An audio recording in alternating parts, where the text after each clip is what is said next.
ஆப்பிரிக்க நாடுகளில் குரங்கம்மை நோய் தொற்று வேகமாக பரவுவதால் மக்கள் அச்சமடைந்துள்ளனர். கடந்த ஜனவரி மாதம் முதல் தற்போது வரை 18,700க்கும் மேற்பட்டோருக்கு தொற்று பாதிப்பு இருப்பதாகவும், கடந்த ஒரு வாரத்தில் மட்டும் 1,200 பேருக்கு பாதிப்பு இருப்பது கண்டறியப்பட்டிருப்பதாகவும் சுகாதாரத்துறை தெரிவித்திருக்கிறது.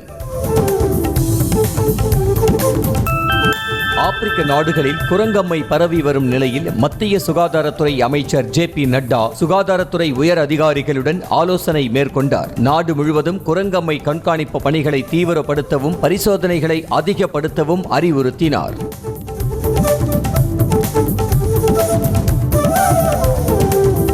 விமான நிலையத்திற்கு இணையாக அனைத்து மருத்துவமனைகளிலும் பாதுகாப்பு வழங்க வேண்டும் என பிரதமர் மோடிக்கு இந்திய மருத்துவர்கள் சங்கத்தினர் கோரிக்கை விடுத்துள்ளனர். CCTV கேமராக்களின் எண்ணிக்கையை அதிகப்படுத்தி பாதுகாப்பு அதிகாரிகளை பணியமர்த்த வேண்டும் என்றும், மருத்துவமனைகளை பாதுகாப்பு மண்டலங்களாக அறிவிக்க வேண்டும் என்றும் வலியுறுத்தியுள்ளனர்.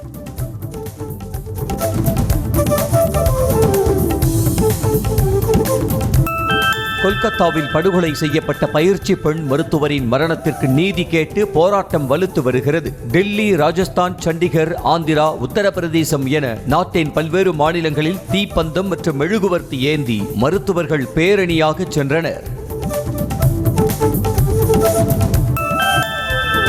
மக்கள் நலன் கருதி மருத்துவர்கள் போராட்டத்தை கைவிடுமாறு மத்திய சுகாதார அமைச்சகம் வேண்டுகோள் விடுத்துள்ளது. பயிற்சி பெண் மருத்துவர் படுகொலையை கண்டித்து மருத்துவர்கள் போராட்டத்தில் ஈடுபட்டுள்ளனர். மருத்துவ சங்கங்களோடு பேச்சுவார்த்தை நடத்திய நிலையில் டெங்கு, மலேரியா போன்ற காய்ச்சல்கள் பரவி வருவதால் போராட்டத்தை கைவிட வேண்டும் என வலியுறுத்தியுள்ளது.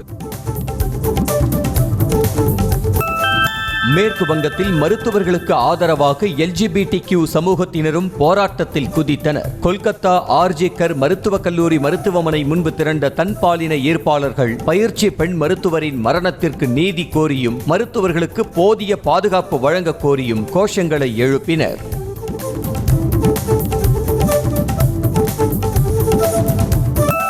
இரவு நேரத்தில் பணிபுரியும் பெண்களின் பாதுகாப்பை உறுதி செய்ய மேற்கு வங்க அரசு புதிய திட்டத்தை வகுத்துள்ளது. ராத்திரேட் ஷாதி என்ற திட்டத்தின் மூலம் மருத்துவமனைகள், விடுதிகள் உள்ளிட்ட இடங்களில் பெண் இரவு காவலர்களை பணியமர்த்துவது குறித்து அம்மாநில அரசு ஆலோசித்து வருகிறது.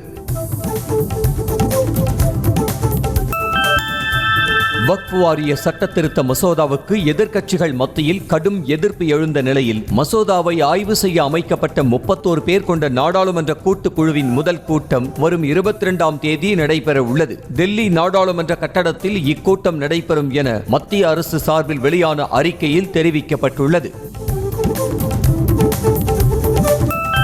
சிறப்பு அந்தஸ்து அளிக்கும் சட்டப்பிரிவு 370ஐ ரத்து செய்த மத்திய அரசுக்கு எதிராக தீர்மானம் நிறைவேற்றப்படும் என ஜம்மு காஷ்மீர் முன்னாள் முதலமைச்சர் உமர் அப்துல்லா தெரிவித்துள்ளார். சிறப்பு அந்தஸ்து நீக்கப்பட்டதால் ஜம்மு காஷ்மீர் மக்கள் பல்வேறு பாதிப்புகளை சந்தித்து வருவதாக வேதனை தெரிவித்தார்.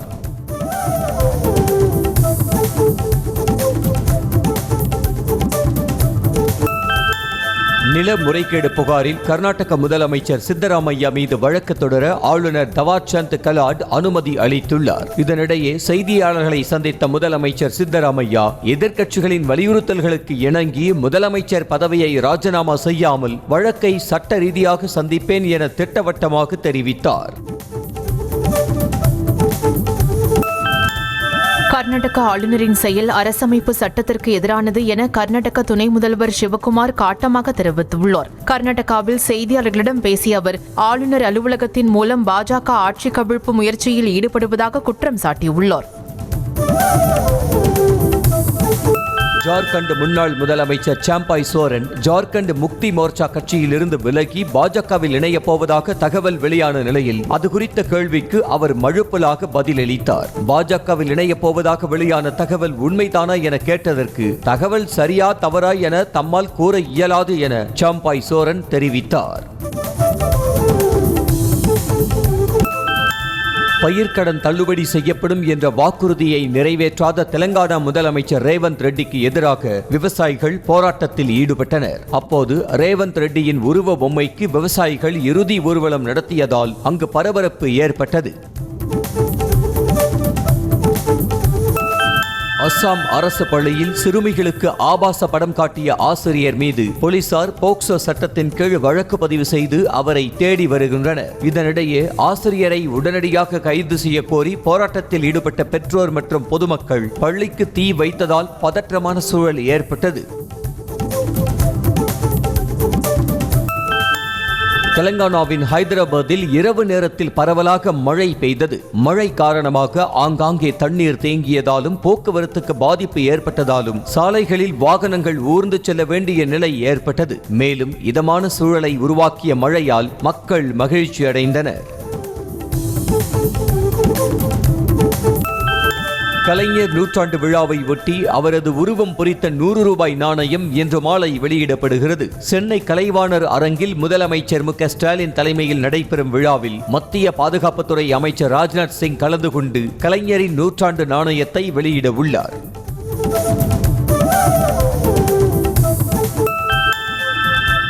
அத்திக்கடவு அவிநாசி திட்டத்தை சென்னையிலிருந்து காணொலி காட்சி வாயிலாக முதலமைச்சர் மு.க. ஸ்டாலின் தொடங்கி வைத்தார். இந்த திட்டத்தின் மூலமாக 50 லட்சம் மக்கள் பயன்பெறுவார்கள். அத்திக்கடவு அவிநாசி திட்டம் தொடங்கி வைக்கப்பட்டதன் மூலமாக விவசாயிகளின் 65 ஆண்டுகால கனவு தற்போது நிறைவேறியுள்ளது.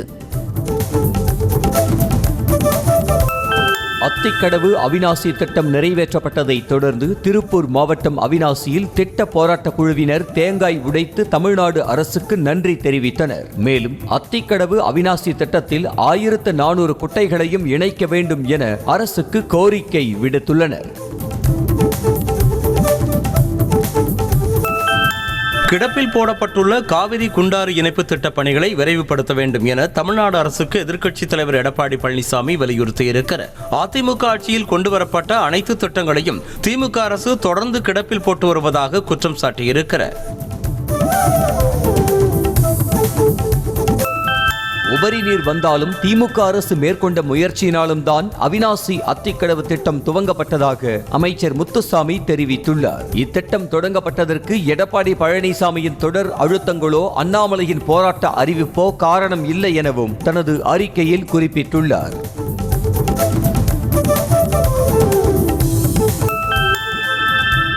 விவசாய பயன்பாட்டில் அல்லாத இலவச மின் இணைப்புகளை கணக்கெடுக்க தமிழ்நாடு அரசு உத்தரவிட்டுள்ளது. இதுகுறித்து புகார் எழுந்திருக்கும் நிலையில் அரசு இந்த நடவடிக்கையை மேற்கொண்டிருக்கிறது. 23.56 லட்சம் இலவச மின் இணைப்புகள் விவசாய பயன்பாட்டிற்காக வழங்கப்பட்டிருக்கும் நிலையில் ஒவ்வொரு மின் இணைப்பிற்கும் ஆண்டுக்கு 30,000 ரூபாயை வேளாண் துறை வழங்கி வருகிறது. தமிழ்நாடு சீருடை பணியாளர் தேர்வு வாரிய தலைவராக சுனில்குமார் IPS நியமனம் செய்யப்பட்டுள்ளார். ஓய்வு பெற்ற DGP சுனில்குமாரை தமிழ்நாடு சீருடை பணியாளர் தேர்வு வாரிய தலைவராக நியமனம் செய்து தமிழக அரசு உத்தரவு பிறப்பித்துள்ளது. 7.5% இடஒதுக்கீட்டில் சேரும் மாணவர்களிடம் எந்தவித கட்டணங்களையும் பொறியியல் கல்லூரிகள் வசூலிக்க கூடாது என தனியார் பொறியியல் கல்லூரிகளுக்கு தொழில்நுட்ப கல்வி இயக்ககம் எச்சரிக்கை விடுத்துள்ளது. 7.5% இடஒதுக்கீட்டில் சேரும் மாணவர்களுக்கு கல்விக்கு ஆகக்கூடிய செலவினங்களான படிப்பு கட்டணம், விடுதி கட்டணம், போக்குவரத்து கட்டணம் உள்ளிட்ட அனைத்து கட்டணங்களையும் அரசே வழங்குகிறது. பிரதமர் வீட்டு வசதி திட்ட நிதியில் நடந்த முறைகேடு தொடர்பாக 13 அரசு அதிகாரிகள் மீது ஒழுங்கு நடவடிக்கை எடுக்கப்பட்டுள்ளதாக தமிழ்நாடு அரசு சென்னை உயர்நீதிமன்றத்தில் விளக்கம் அளித்துள்ளது. மேலும் கையாடல் செய்த பணத்தை அதிகாரிகளிடமிருந்து வசூலிக்க நடவடிக்கை எடுக்கப்பட்டுள்ளதாகவும் தமிழக அரசு விளக்கத்தில் குறிப்பிட்டுள்ளது. விற்பனை குறைந்ததால் டாஸ்மாக் மது விற்பனையை மாதம் 5% அதிகரிக்க தமிழக அரசு இலக்கு நிர்ணயம் செய்துள்ளதாக பாமக நிறுவனர் ராமதாஸ் குற்றம் சாட்டியுள்ளார். இது தொடர்பாக அவர் வெளியிட்டுள்ள எக்ஸ் பதிவில் மது விற்பனையை அதிகரிக்க இலக்கு நிர்ணயித்து செயல்படுவதா என தமிழக அரசுக்கு கண்டனம் தெரிவித்துள்ளார்.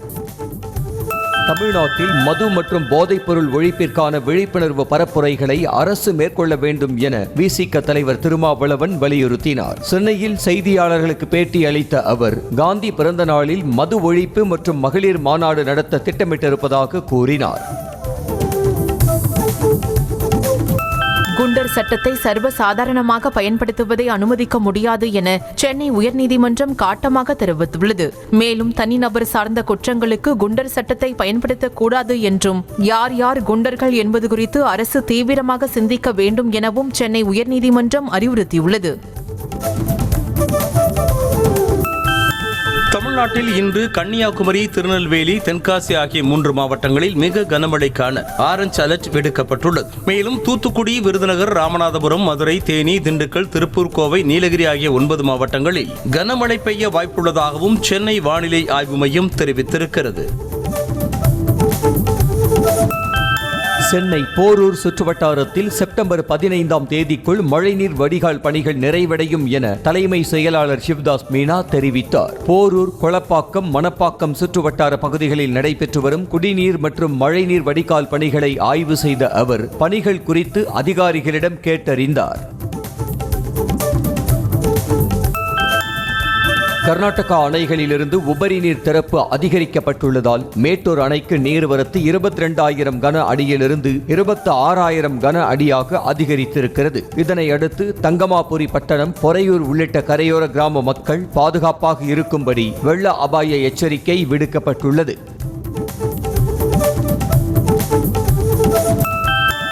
திண்டுக்கல் மாவட்டம் கொடைக்கானல் மலைப்பகுதியில் திடீரென பெய்த மழையால் சுற்றுலா பயணிகள் மகிழ்ச்சியோடு மழையில் நனைந்தபடி இயற்கையை கண்டு ரசித்தனர். சாரல் மழை தொடர்வதால் மலைப்பகுதியில் குளுமையான சூழல் நிலவி பனி மூட்டத்துடன் காணப்பட்டது.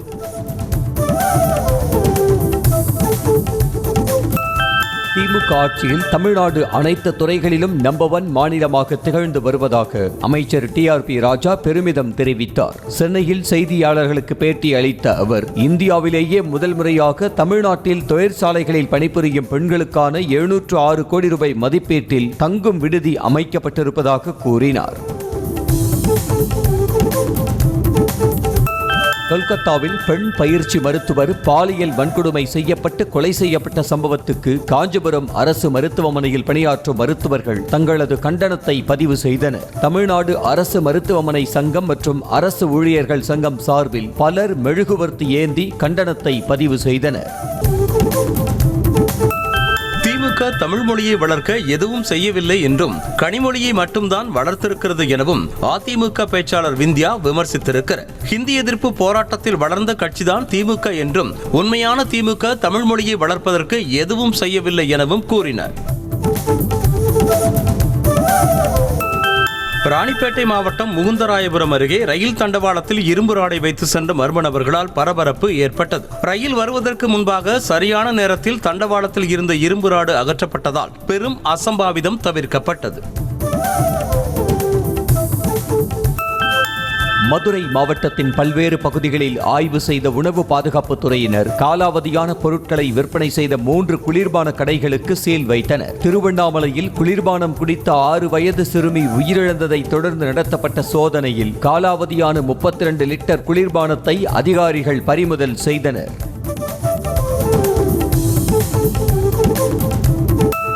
திருப்பூர் மாவட்டம் அவிநாசி அடுத்த பெருமாநல்லூர் பகுதியில் சட்டவிரோதமாக தங்கியிருந்த வங்காளதேசத்தைச் சேர்ந்த 3 பேரை போலீசார் கைது செய்தனர். 8 வருடங்களுக்கு முன்பு வேலைக்காக மேற்கு வங்காள மாநிலம் பங்கா பகுதியில் உள்ள இந்திய எல்லை வழியாக ஊடுருவி வந்தது விசாரணையில் தெரிய வந்தது.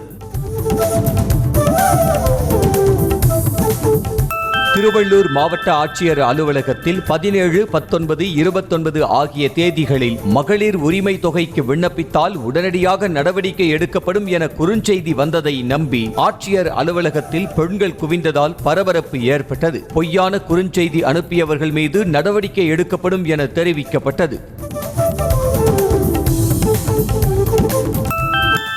ராமநாதபுரம் மாவட்ட நகராட்சி அலுவலகத்தில் சுதந்திர தினத்தன்று ஏற்றப்பட்ட தேசிய கொடியை இறக்காமல் விட்டதால் கொடி கிழிந்து தொங்கியபடி பறந்தது. தேசிய கொடியை அவமதித்த ராமநாதபுரம் நகராட்சி அதிகாரிகள் மீது உரிய நடவடிக்கை எடுக்க வேண்டும் என கோரிக்கை எழுந்துள்ளது.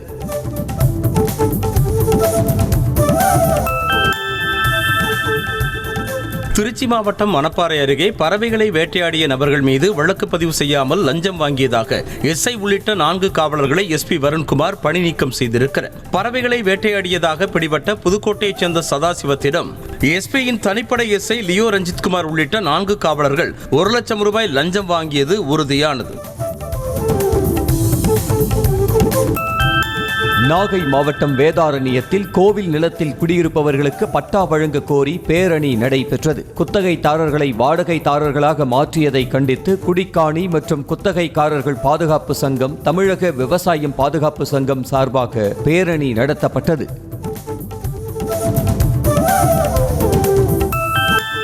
கன்னியாகுமரி மாவட்டம் குளச்சல் மீன்பிடி துறைமுகத்தில் சிறிய ரக கிளாத்தி மீன்கள் கிலோ 10 ரூபாய்க்கு விற்பனையானது. சிறிய ரக கிளாத்தி மீன்களை வாங்க பொதுமக்களும் வியாபாரிகளும் பெரிய அளவில் ஆர்வம் காட்டாததால் மீன் விலை வெகுவாக சரிந்து 1 கிலோ 10 ரூபாய் என்ற மலிவு விலையில் கோழித்தீவன நிறுவனங்களுக்கு விற்பனையானது.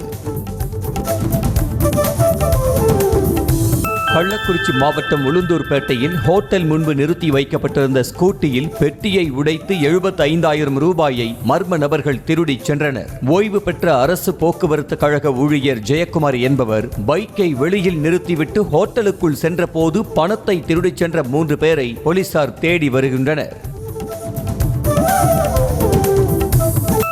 கடலூர் மாவட்டம் பன்ருட்டி அருகே மேலிருப்பு கிராமத்தில் இரு தரப்பினர் இணைந்து திருவிழா நடத்தலாம் என்ற நீதிமன்ற உத்தரவின்படி போலீசார் பாதுகாப்போடு விழா ஏற்பாடுகள் நடைபெற்றன. யார் முதலில் திருவிழா நடத்துவது என்பது தொடர்பாக இரு தரப்பினருக்கும் இடையே பிரச்சனை இருந்து வந்த நிலையில் நீதிமன்றத்தை அணுகி திருவிழா நடத்த அனுமதி பெற்றனர்.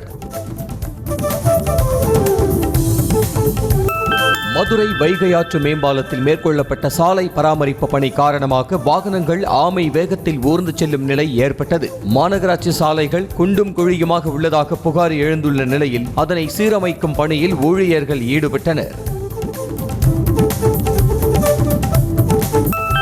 நெல்லை பாளையங்கோட்டையில் உள்ள ராம்லாலா பேக்கரியில் கெட்டுப்போன பிரெட் விற்பனை செய்ததாக புகார் எழுந்துள்ளது. ராஜேஷ் என்பவர் வீட்டிற்கு வாங்கிச் சென்ற பிரெட் கெட்டு போய் பூஞ்சைகள் பிடித்திருந்ததாக கூறப்படுகிறது. இதுகுறித்து பேக்கரி ஊழியரிடம் முறையிட்டு வாக்குவாதத்தில் ஈடுபட்டதால் பரபரப்பு ஏற்பட்டது.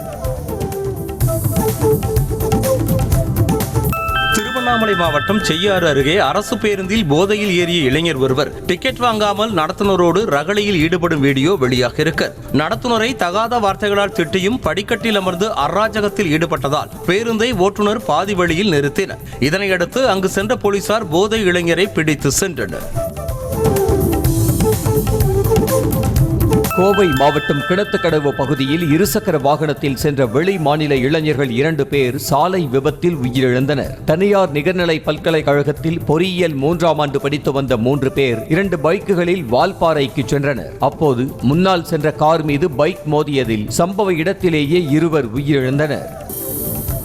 மதுரை மாவட்டம் திருப்பரங்குன்றத்தில் குண்டும் குழியுமாக காணப்படும் ரயில்வே மேம்பால சாலையை முழுமையாக சீரமைக்க வேண்டும் என பொதுமக்கள் வேண்டுகோள் விடுத்துள்ளனர். மேம்பாலம் கட்டப்பட்டு 13 ஆண்டுகளுக்கு மேலாகிவிட்டதாகவும் பாலத்தின் மேல் உள்ள சாலை விரிசலாக இருப்பதாகவும் புகார் தெரிவித்திருக்கின்றனர்.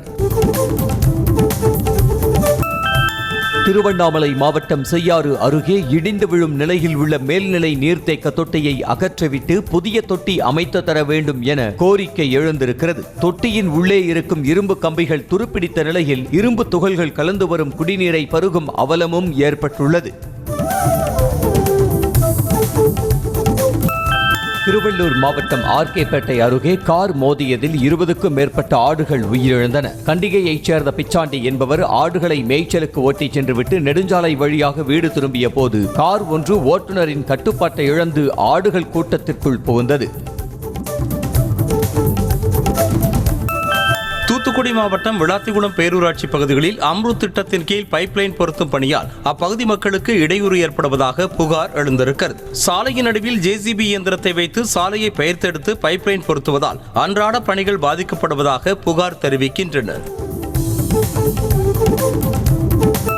கள்ளக்குறிச்சி மாவட்டம் உளுந்தூர்பேட்டை அருகே உறவினரை மருத்துவமனையில் அனுமதித்துள்ளதாக கூறி ஏமாற்றி கூகுள் பே மூலம் 8,000 ரூபாய் பணம் பெற்று மோசடி செய்த 3 இளைஞரை போலீசார் கைது செய்தனர். எலவனாச்சூர் கோட்டையில் செல்போன் கடை நடத்தி வரும் யூசுப் கானிடம் பணம் பெற்று ஏமாற்றிய 3 இளைஞர்கள் பிடிபட்டனர்.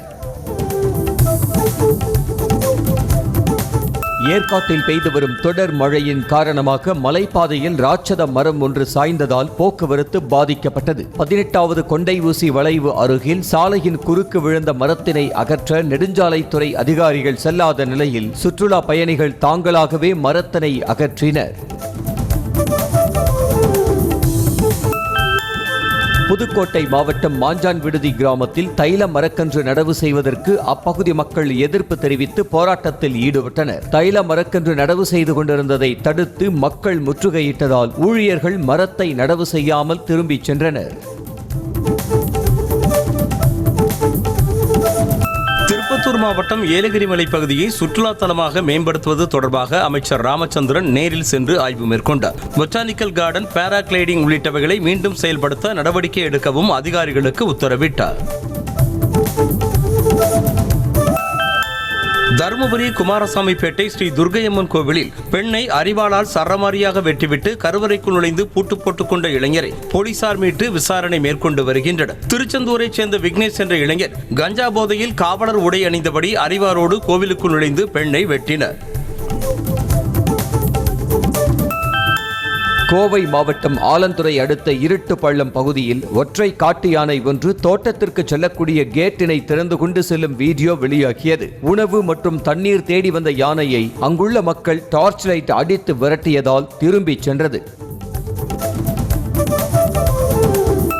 கோவை மாவட்டம் மதுக்கரை அருகே விளைநிலங்களில் சுற்றித் திரிந்த யானைகளை வனப்பகுதிக்குள் விரட்டும் பணியில் வனத்துறை ஊழியர்கள் தீவிரமாக ஈடுபட்டனர். தீப்திபாளையம் பகுதியில் உள்ள வாழை தோட்டங்களில் குட்டிகளுடன் புகுந்த யானை கூட்டம் அங்கு பயிரிடப்பட்டுள்ள வாழைகளை சேதப்படுத்தியதாக விவசாயிகள் வேதனை தெரிவித்தனர். கள்ளக்குறிச்சி மாவட்டம் சங்கராபுரம் அருகே சேஷசமுத்திரம் கிராமத்தில் முத்துமாரியம்மன் கோவில் திருவிழாவின் போது சட்ட ஒழுங்கு பிரச்சினை நடைபெறாமல் இருக்க பலத்த போலீஸ் பாதுகாப்பு வழங்கப்பட்டது. கடந்த 2015ஆம் ஆண்டு பட்டியலின மக்கள் பொதுப்பாதையில் தேரை இழுப்பது தொடர்பாக இரு பிரிவினரிடையே கலவரம் ஏற்பட்டதால் பலத்த போலீஸ் பாதுகாப்பு போடப்பட்டது. சென்னை அடுத்த புதுவண்ணாரப்பேட்டை பகுதியில் மன வளர்ச்சி குன்றியவர்களை ஊக்கப்படுத்தும் வகையில் விளையாட்டுப் போட்டிகள் நடைபெற்றன. 11வது ஆண்டாக நடைபெற்ற இந்த நிகழ்வில் தனிநபர் ஓட்டம், தொடர் ஓட்டம், பந்து எறிதல் என போட்டிகள் நடத்தப்பட்டு அதில் வெற்றி பெற்றவர்களுக்கு பரிசுகள் வழங்கப்பட்டன. தீவிரவாதமும் பயங்கரவாதமும் சமுதாயத்திற்கான மிகப்பெரிய அச்சுறுத்தல்களாக உள்ளன என பிரதமர் நரேந்திர மோடி தெரிவித்திருக்கிறார். உலகளாவிய தெற்கு உச்சி மாநாட்டில் காணொலி மூலமாக பேசிய பிரதமர் போர் போன்ற சூழ்நிலைகள் நமது வளர்ச்சி பயணத்தில் சவால்களை எழுப்புவதாக கூறினார். கங்கை ஆற்றின் குறுக்கே கட்டப்பட்டு வரும் பாலம் இடிந்து விபத்துக்குள்ளானது. பீகார் மாநிலம் கஹரியா மாவட்டத்தில் கங்கை ஆற்றின் குறுக்கே பாலம் கட்டப்பட்டு வந்தது. கட்டுமான பணிகள் நடைபெற்று வரும் நிலையில் பாலத்தின் ஒரு பகுதி இடிந்து கங்கை ஆற்றில் விழுந்தது. இந்த சம்பவத்தில் யாருக்கும் எந்தவித பாதிப்பும் ஏற்படவில்லை.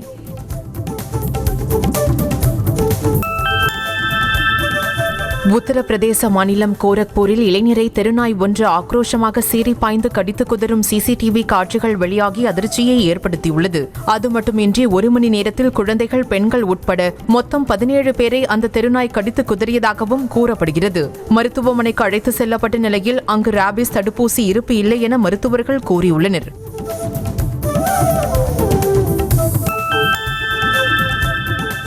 கேரளா மாநிலம் இடுக்கியில் வெள்ளத்தில் கார் அடித்து செல்லப்பட்ட நிலையில் உள்ளே இருந்த பாதிரியாரை பொதுமக்கள் பாதுகாப்பாக மீட்டனர். கனமழை காரணமாக ஏற்பட்ட வெள்ளத்தில் கார் அடித்துச் செல்லப்பட்ட நிலையில் பாதிரியாரை மீட்ட பொதுமக்கள் பின்னர் கயிறு கட்டி காரை மீட்டனர். மும்பை விமான நிலையத்தில் 4,80,00,000 ரூபாய் மதிப்பிலான கொகைன் போதைப் பொருட்களை சுங்கத்துறை அதிகாரிகள் பறிமுதல் செய்தனர். கென்யா நாட்டிலிருந்து வந்த பயணியை சோதனையிட்ட போது அவரது உடலில் 482 கிராம் கொகைன் மறைத்து வைத்திருந்தது தெரிய வந்தது.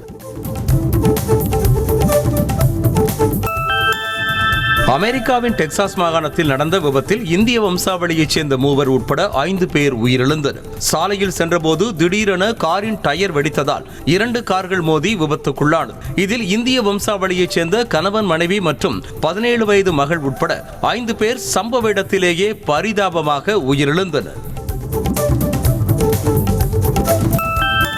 அமெரிக்காவின் வடக்கு கரோலினா மாகாணத்தில் இந்திய வம்சாவளி நபர் சுட்டுக் கொலை செய்யப்பட்ட சம்பவம் அதிர்ச்சியை ஏற்படுத்தியிருக்கிறது. 36 வயதான மைனக் பட்டேல் அங்கு சூப்பர் மார்க்கெட்டுக்கு வந்த நிலையில் கடைக்குள் புகுந்து கொள்ளையடிக்க முயன்றவனை தடுத்தபோது இந்த கோர சம்பவம் அரங்கேறியதாக போலீசார் தெரிவித்துள்ளனர்.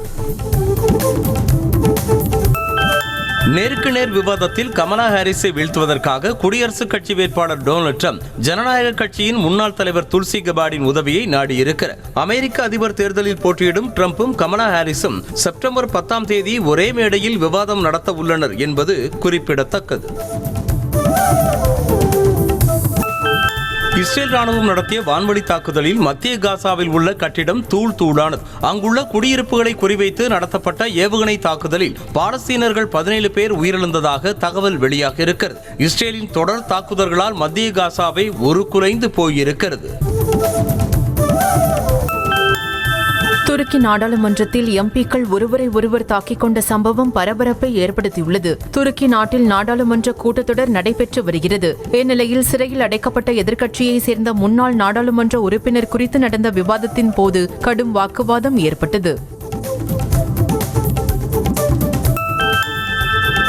துருக்கியின் மேற்கு மாகாணமான இஸ்மீர் பகுதியில் ஏற்பட்ட காட்டு தீயை அணைக்க தீயணைப்பு துறையினர் போராடி வருகின்றனர். அதிக வெப்பநிலை, குறைந்த ஈரப்பதம் மற்றும் பலத்த காற்று காரணமாக தீ கொழுந்துவிட்டு எரிகிறது. விமானங்கள், ஹெலிகாப்டர்கள் உதவியுடன் தீயை கட்டுப்படுத்தும் பணி முழு வீச்சில் நடைபெற்று வருகிறது.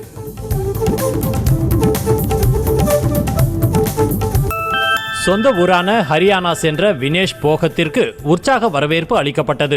காரில் சென்ற வினேஷ் போகத்திற்கு வழி நெடுகிலும் ரசிகர்கள் வாழ்த்துக்களை கூறி உற்சாகமாக வரவேற்றனர். முன்னதாக டெல்லி விமான நிலையத்தில் அளிக்கப்பட்ட வரவேற்பை கண்டு வினேஷ் போகத் கண் கலங்கினார்.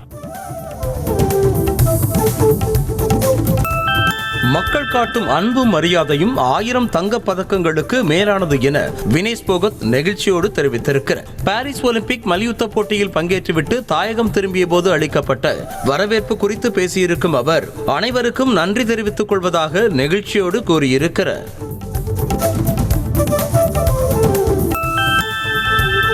இந்தியாவில் இனிமேல் பகலிரவு டெஸ்ட் போட்டிகளை நடத்தப் போவதில்லை என பிசிசிஐ செயலாளர் ஜெய்ஷா அறிவித்திருக்கிறார். பகல் இரவு டெஸ்ட் போட்டிகள் திட்டமிடுவதை விட குறைந்த நாட்களில் முடிவதால் ரசிகர்களுக்கு மீதி நாட்களுக்கான டிக்கெட் பணத்தை கொடுக்க முடியாத நிலை ஏற்படுவதாகவும் ரசிகர்களின் நலனுக்காகவே இந்த முடிவு எடுக்கப்பட்டிருப்பதாகவும் கூறினார்.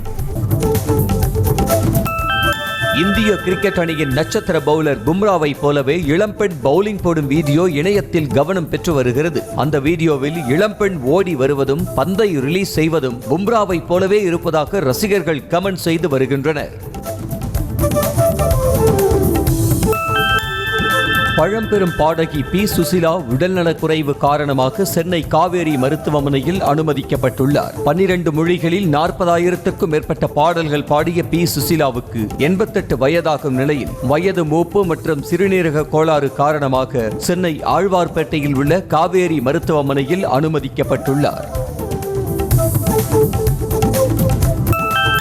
நடிகர் விஜயின் கோட் பட ட்ரெய்லர் வெளியான சில மணி நேரங்களிலேயே 1 கோடி பார்வைகளை கடந்து சாதனை படைத்துள்ளது. யூடியூபில் ட்ரெய்லர் வெளியான 2 மணி நேரத்திலேயே 50 லட்ச பார்வைகளை கடந்த நிலையில் 6 மணி நேரத்திலேயே 1 கோடி பார்வைகளை கடந்திருக்கிறது.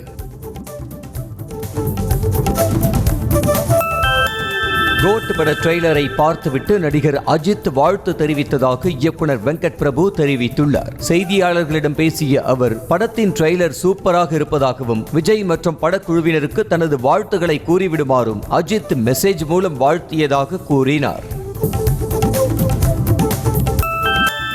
விஜய் நடித்துள்ள கோட் திரைப்படத்தின் ட்ரெய்லரை ரசிகர்கள் கொண்டாடி தீர்த்து வருகின்றனர். நெல்லையில் உள்ள ராம் சினிமாஸ் திரையரங்கில் குவிந்த 500க்கும் மேற்பட்ட ரசிகர்கள் கோட் ட்ரெய்லர் காட்சியை திரையிட்ட போது விசில் அடித்தும் ஆடி பாடியும் கொண்டாடி மகிழ்ந்தனர். மதுரை பழங்காநத்தம் பகுதியில் உள்ள ஏபிஆர் திரையரங்கில் கோட் படத்தின் ட்ரெய்லர் காட்சி திரையிடப்பட்டதை விஜய் ரசிகர்கள் கேக் வெட்டி கொண்டாடினர். மேலும் மேளதாளங்கள் முழங்க நடனமாடி தங்களது மகிழ்ச்சியை வெளிப்படுத்தினர். கரூரில் உள்ள லட்சுமிராம் திரையரங்கில் குவிந்த விஜய் ரசிகர்கள் மற்றும் தமிழக வெற்றி கழக தொண்டர்கள் கோட் ட்ரெய்லர் திரையிடப்பட்டதை செல்போனில் படம் பிடித்து மகிழ்ந்தனர். மேலும் விசிலடித்தும் ஆரவாரம் செய்தனர். வாடகை பணம் 20 லட்சம் ரூபாய் செலுத்தாமல் இரவோடு இரவாக வீட்டை காலி செய்திருப்பதாக இசையமைப்பாளர் யுவன் சங்கர் ராஜா மீது வீட்டின் உரிமையாளர் புகார் அளித்துள்ளார். நுங்கம்பாக்கத்தில் உள்ள ஹஜ்மத் பேகம் என்பவர் வீட்டில் யுவன் சங்கர் ராஜா வாடகைக்கு வசித்த நிலையில் யாரிடமும் சொல்லிக் கொள்ளாமல் வீட்டை காலி செய்ததாக கூறப்படுகிறது.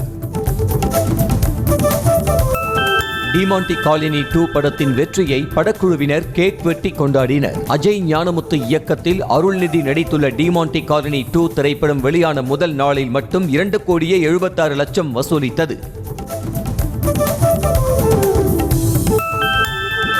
நடிகை கௌரி கிஷனின் பிறந்த நாளை முன்னிட்டு லவ் இன்சூரன்ஸ் கம்பெனி படக்குழு போஸ்டர் வெளியிட்டு வாழ்த்து தெரிவித்துள்ளது. விக்னேஷ் சிவன் இயக்கத்தில் உருவாகும் இப்படத்தில் பிரதீப் ரங்கநாதன், கீர்த்தி ஷெட்டியுடன் கௌரி கிஷனும் முக்கிய கதாபாத்திரத்தில் நடித்துள்ளார் என்பது குறிப்பிடத்தக்கது.